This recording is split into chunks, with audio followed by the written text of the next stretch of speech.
Hello everyone, welcome back to the D Club. I'm Vaibhav and today we are going to discuss about Spark UI. Let's get started. Remember how we set up Spark in Jupyter Lab last time? If not, then you can go through the particular video which will appear in the I button. Today, I'm going to start from the same point where we left. I'm using one more configuration over here which is --master local 4. It will eventually utilize 4 cores from my system for this application.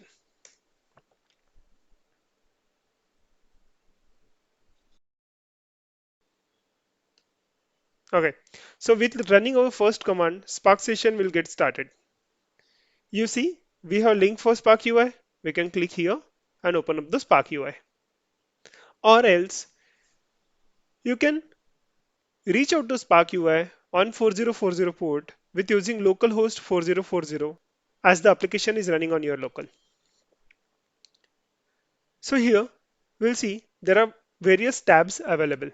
Job, stages, storage, environment, executor, SQL data frame, and we have some for streaming also. We'll start with job task first. To understand it in a better way, let's execute few commands.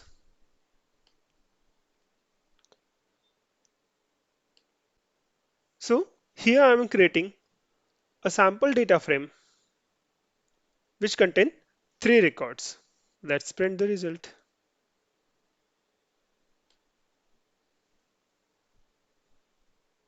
Now let's go to the Spark UI. We can see two different jobs are created. Let's go and check what is there. So we have detailed information about job 1 available, which is event timeline that okay, execute driver added. Then we have show string, we have DAG visualization for the same, we have the stages associated with this particular job. If we go to stages, we can see the multiple stages which are computed up to now. Let's go to one stage. Here you will see detailed explanation about the stage in the DAG visualization. So here you have some additional matrices. You can select it from here or you can remove it. You will have the brief overview of this, and we can take a look at associated task. Now, let's understand few other tabs. Environment. This tab will provide the detailed information about this Spark application, like where it is hosted, what configuration is used. Like initially we set the master as local 4, so we can see it from here. Then we have executors tabs. So here we have detailed information about the executors. Here also we can select on the additional matrix to get the detailed information listed over here.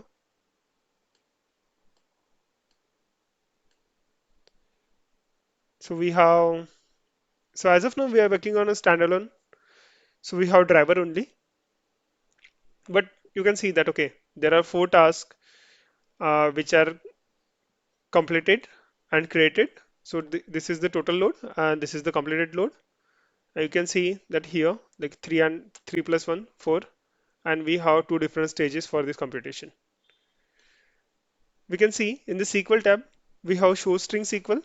If you go in, we have the detailed information about what happened as a part of this SQL execution. And we have the physical plan for this execution. Now let's execute few more commands.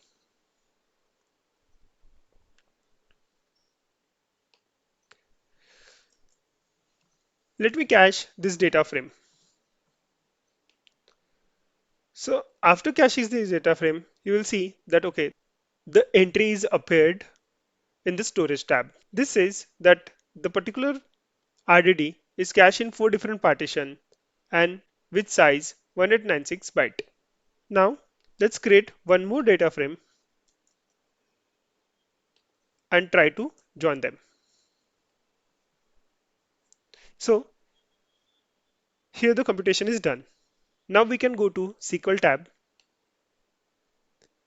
and here you can see a new entry for showString. With taking a look at detailed information, you'll see that okay, it is scanning the RDD using in-memory table because we cache this. It is filtering the data, broadcasting, right, for joining purpose. And other side, it is screening the other another RDD. And here we can see the detailed plan. That okay, what was the physical plan? What is used? Then all the related information regarding this. Now we can see the information available with all these three jobs and what these are responsible for.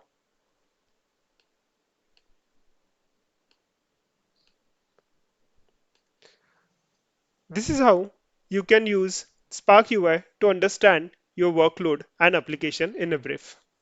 Also, this UI is helpful for debugging and performance tuning purpose. Going forward, in the upcoming session, we will use the Spark UI in our other sessions too. Do like, share, and subscribe. Remember to share with your friends. Thank you.